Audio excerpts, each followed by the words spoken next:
Let's stop the violence. Stop the violence. Quantrell Provost started his campaign of compassion after losing his cousin to violence. You guys are going to spread the message of love?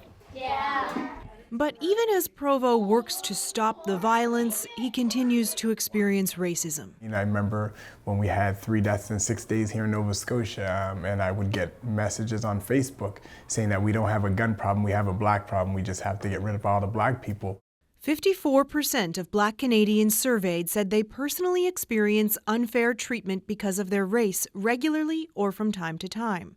53% of Indigenous people agree.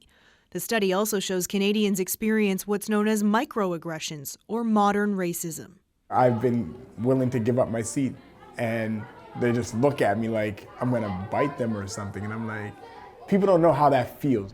Microaggressions can include everything from being mistaken for someone who serves others, being treated suspiciously, denied service, or being treated as though you're not smart. I was a person, I would do my homework. I would always get my stuff done. But people would say, like, man, like, why are you acting white?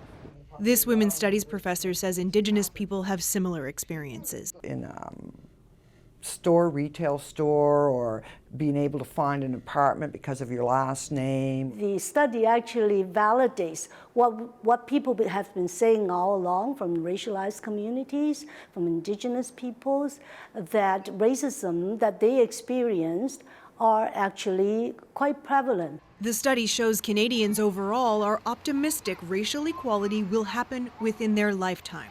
Black people, less so. I'm tired of it, and things need to change. They need to. Some are optimistic, however cautiously. I'm praying for a brighter day. Kayla Hounsell, CBC News, Halifax.